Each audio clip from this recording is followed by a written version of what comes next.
From the Gray Man Briefing, this is a summary of recent developments regarding the Second Amendment, cybersecurity, protests, supply chain disruptions, national security, law and order, free speech, censorship, government oversight, and more.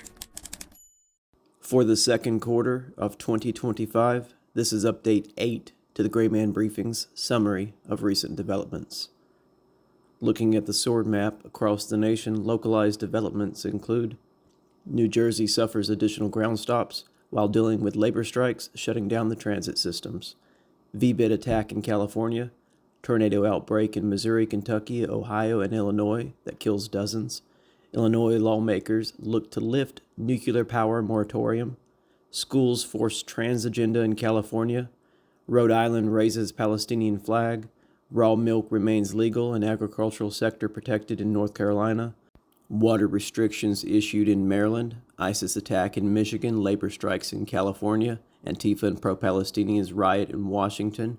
Also, they disrupt an event in Oregon. Acquittal of police officers in Tennessee incites protest. Socialist activists and pro-Palestinians plan an Ohio direct action. And anti-ICE extremists disrupt the arrest of illegal immigrants. Nationwide, radical Islamic terror cells identified in 20-plus states. AI chemical warfare threats emerge. Fractional Orbital Bombardment Systems, or FOBS, endanger the U.S. LPR use by law enforcement raises privacy concerns. X censored globally. School computers hacked. Canadian postal strike. Former FBI director's veiled threat against Trump. The DOE finds solar inverters embedded with Chinese tech.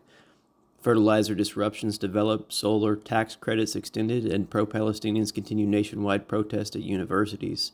Let's begin today with current events. On May 15th, former FBI Director James Comey drew scrutiny for an Instagram post of seashells arranged as 8647, interpreted as a reference to assassinate the 47th President, Donald Trump. The post was deleted and Comey claimed it was unintentional.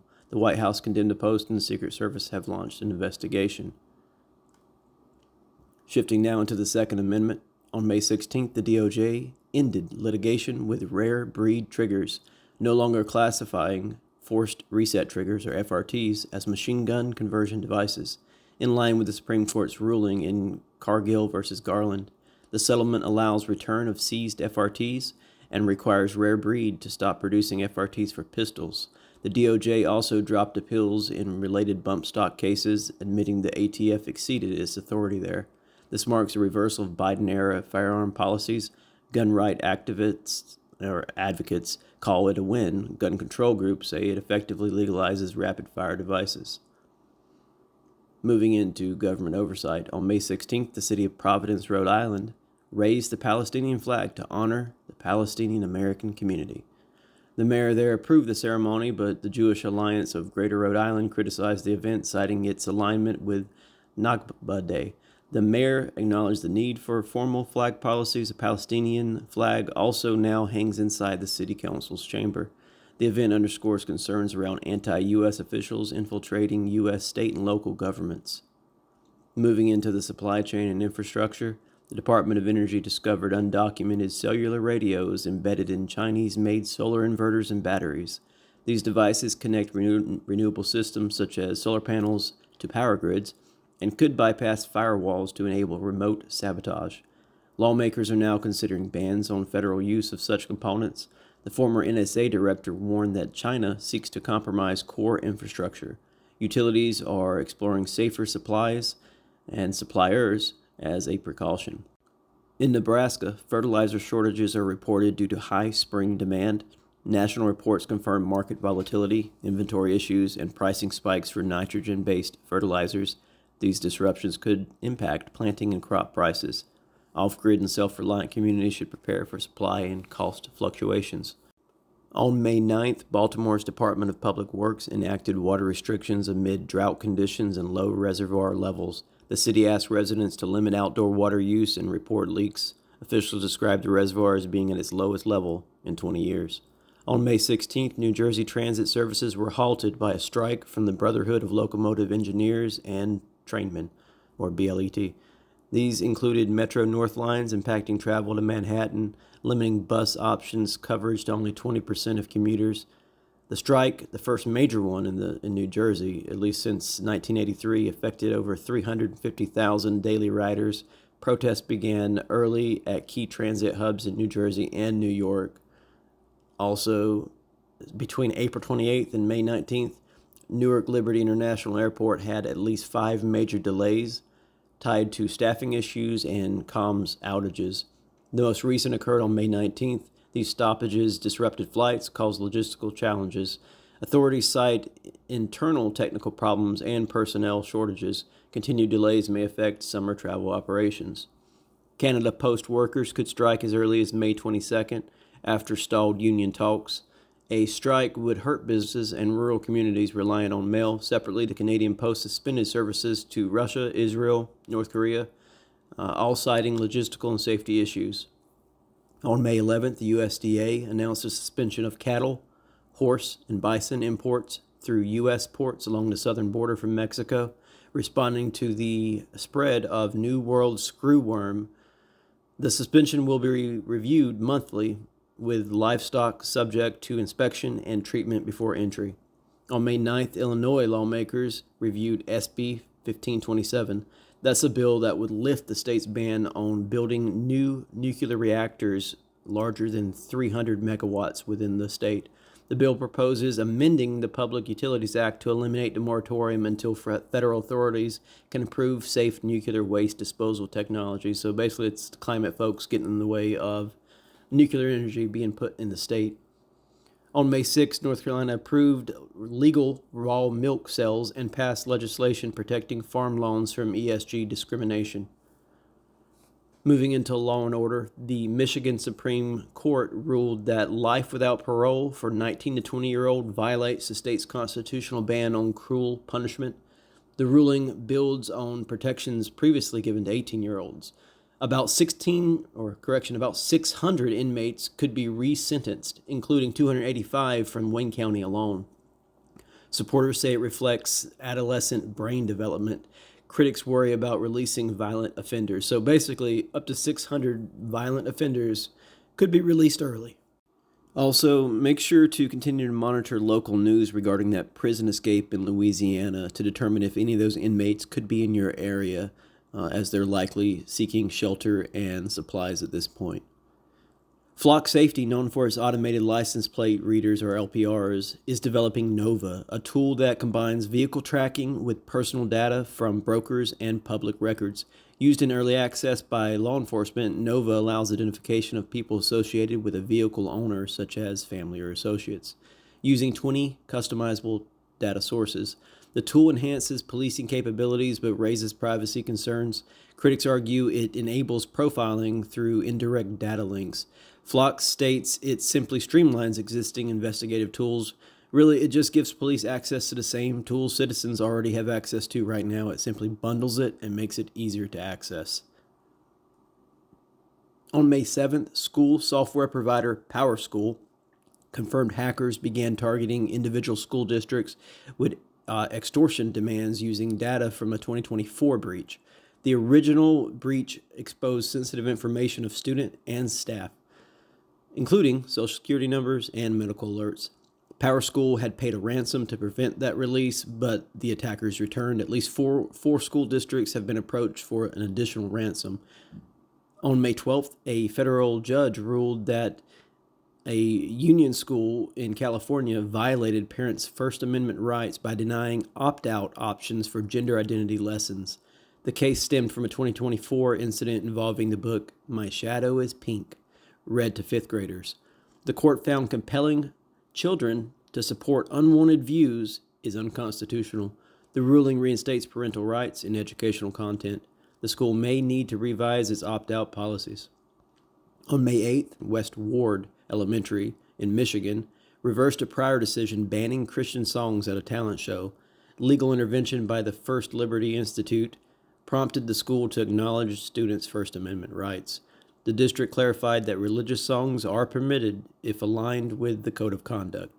The reversal follows national debate over religious expression in public schools. Students may now freely select faith-based performances. Now moving into civil unrest.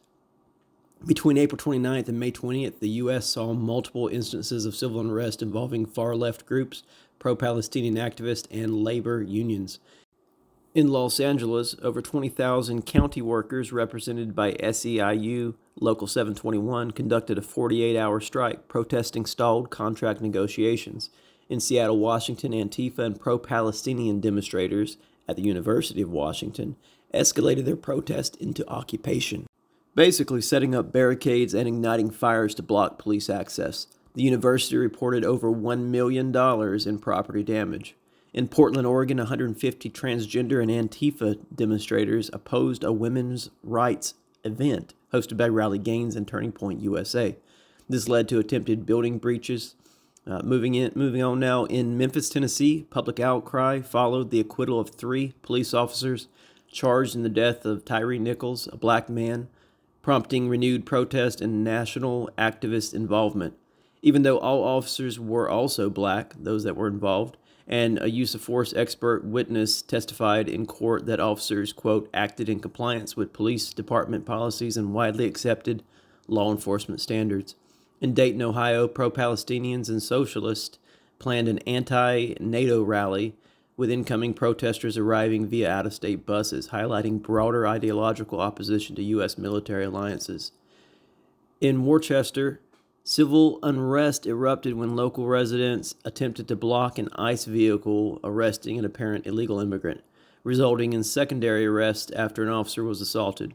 In New York, universities including Columbia and Brooklyn College were also scenes of violent takeovers and anti-Israel riots, where masked kippah-wearing rioters vandalized buildings, clashed with police, and chanted extremist slogans. More than 90 arrests were made across both campuses. Also, a contingent of Stop Cop City protesters took part. Nationwide, Patriot Front reportedly began infiltrating and covertly directing active clubs. These are decentralized fitness and masculinity-based groups as a means to recruit white nationalist sympathizers under the radar. Moving into terrorism, on May 17th in Palm Springs, California, Guy Bartkus detonated a vehicle bomb outside of a fertility clinic, killing himself and injuring 4 others. The FBI classified the incident as terrorism. Authorities found a rifle and live streaming equipment at the scene. Bartkus promoted pro-mortalist ideology, opposed IVF, and life itself. The clinic's IVF lab, which was stored off-site, was unaffected.